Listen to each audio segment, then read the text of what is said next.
लेकिन कुछ परिस्थिति ऐसी रही कि कार्यक्रम नहीं कर पाए।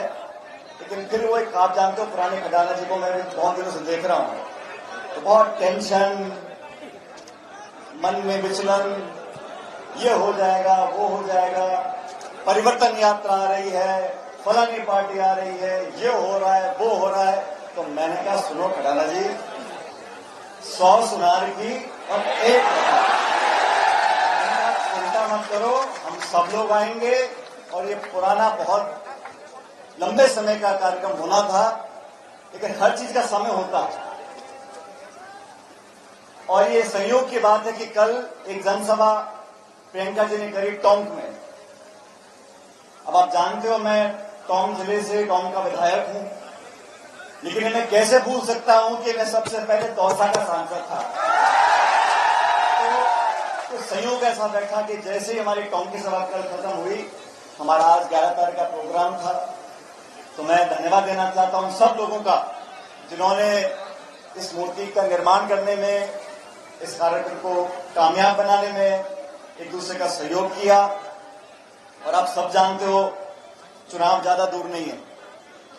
अभी खजाना याद दिला रहे थे 1986 में, मुझे अच्छी तरह याद है, मैं छोटा था उस समय, मैं कल 8-10 साल का होऊंगा। उस समय पायलट साहब ने इस कॉलेज का जब शिलान्यास किया था, तो टाइम था सुबह का 11-12 बजे का, हम पहुंचे रात के 1 बजे यहाँ पे। उन दिनों सड़कें छोटी थी, एम्बेसडर गाड़ी थी, डीजल की थी, बार बार गर्म हो जाती थी, रुकना पड़ता था। और साथ में आए थे उस समय सांसद थे अमिताभ बच्चन जी। मुझे जब इन्होंने कहा तो एकदम से याद आया कि हम अलवर होते हुए बांदीपुर पहुंचे, लेकिन रास्ते में बहुत जगह रुकते हुए आए और 8-10 घंटे देरी से आए। और उस समय भी लोगों के अंदर बहुत उत्साह था, बहुत जोश था। अब ये देखो खजाना जी, आपकी किस्मत ही ऐसी है, आज बिना अमिताभ बच्चन जी के भी मामला जमा हुआ है, ठीक ठाक। और ये बात भी सही है कि शिलान्यास पायलट साहब ने किया था, लेकिन आज उनकी मूर्ति का जहां भी होंगे वो देख रहे होंगे कि हम सब ने मिलकर उनका मान सम्मान किया है। और इस मूर्ति की प्रेरणा आने वाली पीढ़ियां हमसे आपसे लेती रहेंगी। ये छत्तीस कौम के लोगों के लिए, समाज के लोगों के लिए, जिले के लिए, जो बच्चे यहाँ पढ़ेंगे उन सबके लिए प्रेरणा का स्रोत रहेगा। अब क्योंकि 2.5-3 महीने बाद चुनाव है और मेरे ख्याल 1 महीने में आचार संहिता लग जाएगी। विधानसभा के चुनाव होंगे प्रदेश में, मध्य प्रदेश में है, छत्तीसगढ़ में है, तेलंगाना में है, मिजोरम में है। और आप सब लोगों को निर्णय करना है कि किन लोगों को चुनकर हमने विधानसभा में भेजना है। और मुझे कहने में कोई संकोच नहीं है कि आपके विधायक खजाना जी ने जो दिन रात इस बांदीपुर विधानसभा क्षेत्र में संपर्क किया, हफ्ते में 6-6, 7-7 दिन घूम घूम कर गांव ढाणी में एक दूसरे को लोगों को जोड़ा है और बिना भेदभाव के, बिना पक्षपात के लोगों को विकास का रास्ता दिखाया है। क्योंकि साथियों, जब पहला चुनाव यहां से कांग्रेस पार्टी ने लड़ाया था खजाना जी को, अपन कामयाब नहीं हो सके थे, लेकिन उसके बावजूद भी संगठन के माध्यम से लगातार इस क्षेत्र की सेवा करी। और जब आपने जिताकर भेजा तो विकास में, संपर्क में, प्यार में, मोहब्बत में, भाईचारे में, जोड़ने में, बिना भेदभाव के विकास कराने में उन्होंने कोई कमी छोड़ी नहीं है। इसलिए आप लोगों को तय करना है, और आपसे मतलब नौजवानों से, छत्तीस कौम के लोगों से, सब लोगों से। ये पुराना क्षेत्र रहा, कांग्रेस का गढ़ रहा, यहाँ से मुरारी लाल मीणा जी विधायक रहे। और मैं तो अभी बांदीपुर की जो सिकराई की हमारी मंडी है उसमें कह रहा था, मैंने कहा बांदीपुर के लोग तो बहुत किस्मत वाले हैं, बटन एक दबाते हैं विधायक 2 मिल जाते हैं। खजाना जी का भी अभी माने ना माने मंत्री विधायक दौसा से हैं, लेकिन मन और मकान बांदीपुर में कुछ बना हुआ है। अभी मकान दिखा रहे थे मेरे को बाईं तरफ का जो बोर्ड लग रहा है। लेकिन आज मैं बहुत, ये बात सच है, बहुत दिनों के बाद बांदीपुर आने का मौका मिला। बहुत से ऐसे लोग जो पहले नौजवान थे, आज उनके बच्चे बड़े हो गए, जिनके थोड़े थोड़े बाल सफेद थे आज पूरे धौले हो गए, पूरा सफेद हो गए। और मैं रास्ते में आ रहा था, सीताराम शर्मा जी की हलवाई की दुकान है बाईं तरफ कोने पे। मैंने बहुत पहले वादा किया था उनको, मैंने कहा पंडित जी आपकी दुकान पक्का आऊंगा। आज उनको देखा, मैं गाड़ी से उतरा, उनकी दुकान में गया, उनका पोता इतना बड़ा हो गया, 22-23 साल का पोता हो गया। तो समय बहुत जल्दी बीतता है, लेकिन समय के बीतने का मतलब ये नहीं है कि हम आपसी संबंध खत्म कर दें। और संबंध साथियों बनाने से बनते हैं। चाहे घर का भी कोई सगा संबंधी हो, चाचा भतीजा मौई मासी कोई भी हो, अगर आप संबंध नहीं बनाओगे, और संबंध बनते हैं दो तरफ से, एक पक्ष जोर लगाता रहे और दूसरा सुने ना, राम राम ना करे, मीठे से बात ना करे, संबंध बनते नहीं। संबंध बनाने के लिए एक दूसरे को समझना, एक दूसरे के दुख दर्द में भागीदार रहना, अपनेपन का एहसास कराना। ताली दो हाथ से बजती है, संबंध दो तरफ से बनते हैं। तो समय के साथ साथ जो संबंध गहरे होते जाते हैं वो संबंध सच्चे होते हैं, और समय के साथ साथ जो संबंध कम होते जाते हैं, ये समझ लो कि कमी मेरे में या तुम में हो। अगर संबंध कमजोर हुए हैं तो कमी किसी ना किसी की है। लेकिन मुझे फख्र है, मुझे गर्व है, मुझे अभिमान है कि हम लोगों का संबंध इस क्षेत्र से, इस तहसील से, जिले से जितना पहले था, भगवान की कृपा है, आज पहले से ज्यादा हो गया है। और ये सब इसका श्रेय मैं आप लोगों को देना चाहता हूं, क्योंकि मैं भी भागदौड़ में लगा रहता हूं, आप जानते हो। और राजनीति ऐसी हो गई है आजकल, ये कुट्टी कबस्ती होती रहती है, और कुश्ती कबड्डी नहीं हो, जनता की हम आवाज को बार बार जगह जगह ना उठाएं, तो फिर पद पे बैठना, कलम घिसना, फाइल खिसकाना, उसका कोई मतलब नहीं है। इसलिए आप लोगों से निवेदन करने आया हूं कि आज हमने इस कार्यक्रम का आयोजित किया।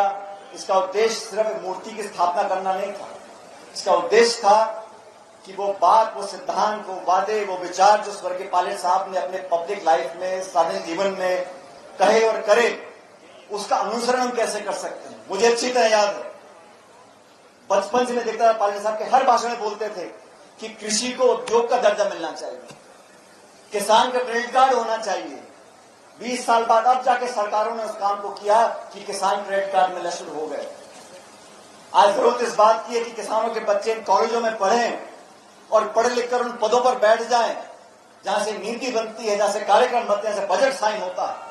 अगर उन कुर्सियों पर गरीब और किसान के बच्चे बैठेंगे, उस अधिकारी को, उस नेता को बताने की जरूरत नहीं पड़ेगी कि किसानी में कितनी लागत लगती है, खाद बीज पानी कहां से आता है, फसल का बीमा कहां से होता है, गाय भैंस बकरी कहां से आती है।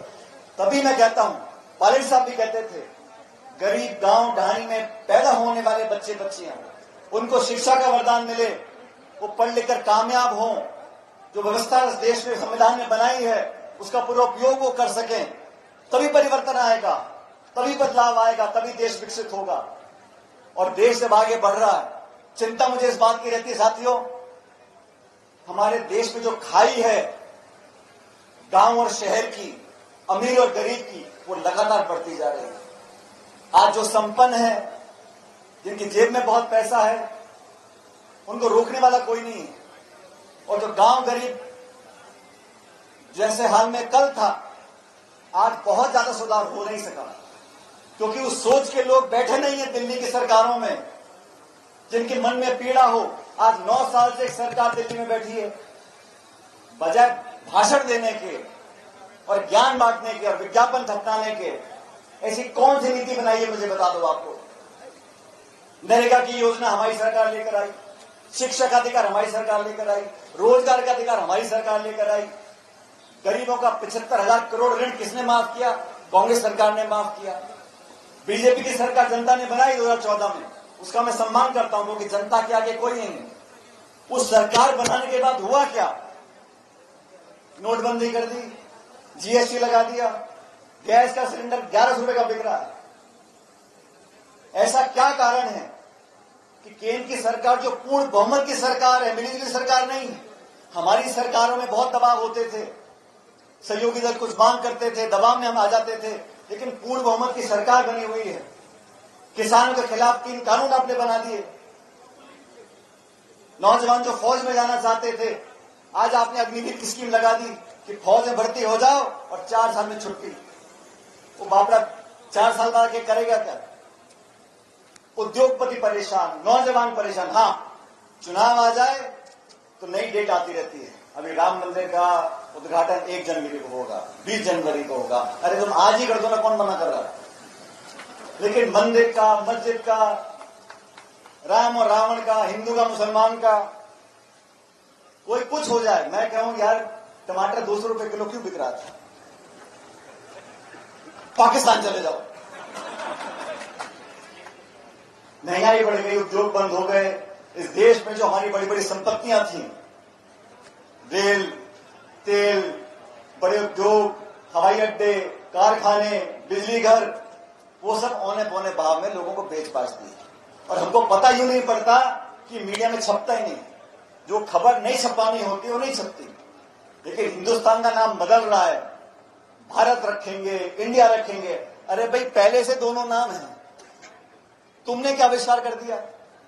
ये जो सोच है लोगों का ध्यान भटकाने की, मैं नौजवान साथियों से बोलना चाहता हूं, हमें कुछ कमियां हमें आके बोलो, कोई दिक्कत नहीं, लेकिन ये जो देश को लूट रहे हैं इनको तो समझ लो। पहले खरबों रुपया विदेश चला गया। क्या भाषण दिए थे? सरकार बनाने के बाद पूरा कालाधन वापस आ जाएगा हिंदुस्तान में। कितना कालाधन वापस आया? जो अवैध बांग्लादेशी देश में घुस गए हैं उनको हम बाहर निकाल देंगे। कितने निकाल दिया आपने? ये झूठ और पाखंड की राजनीति ये जनता समझती है और इसका परिणाम हमने कल देखा। ये बड़े बड़े रथ पर परिवर्तन यात्रा निकालने आए थे कल दौसा में। मुरारी जी कितने लोग थे दौसा में? 9 भाई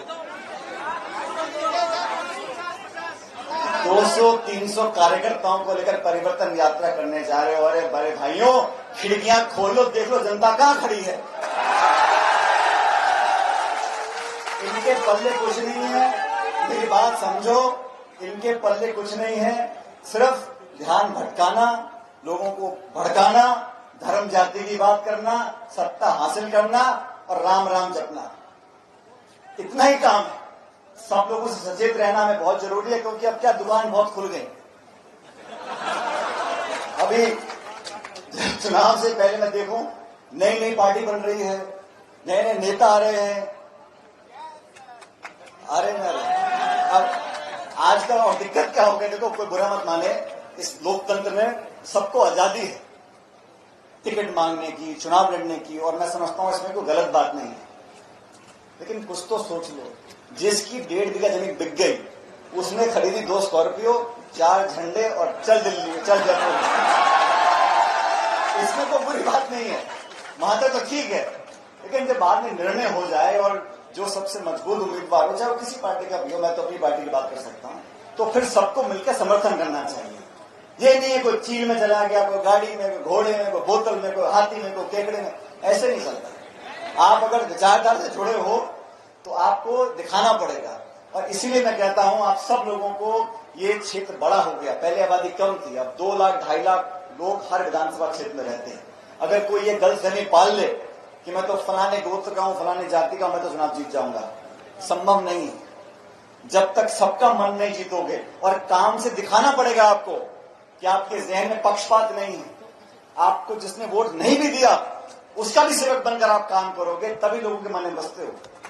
पर नेता तो बहुत हुए, मंत्री बहुत हुए, मुख्यमंत्री बहुत हुए, लेकिन नेता वो बनता है जो लोगों के दिल में राज कर सकता है, और लोगों के दिमाग में, लोगों के दिल में, लोगों के जहन में एक छाप छोड़ने के लिए बहुत मेहनत करनी पड़ती है, बहुत त्याग तपस्या करनी पड़ती है। और मैं शुरू में कहा था, अपनेपन का एहसास कराना पड़ता है। मुझे पूरा विश्वास है आप सब लोग, वेद प्रकाश जी भाषण दे रहे थे, और वेद प्रकाश जी का क्या है, ये जो बोलते हैं तो बहुत आगे का सोच के बोलते हैं। लेकिन मैं ये जानता हूं कि जिन लोगों को जनता ने चुनकर भेजा उन सब ने मेहनत से काम करा है, और खटाना जी ने बांदीकुई के विकास में, ये बात आप भी जानते हो, जितना पहले नहीं हो सका था उससे ज्यादा काम इस बांदीकुई में करा के दिखाया है। इसलिए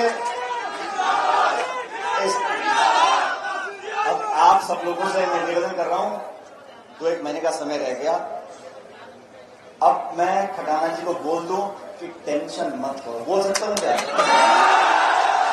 आप सबके सब दोनों हाथ खड़े करके बताओ कि बोलो टेंशन करने का नहीं है। अभी टेंशन करने का नहीं है, खुल के काम करो 2 महीने और फिर जनता जिता के कांग्रेस पार्टी को भेजेगी यहाँ से। मैं आप सबको धन्यवाद करना चाहता हूँ। मेरे साथ जोरदार नारा लगाना है कांग्रेस पार्टी का, कांग्रेस पार्टी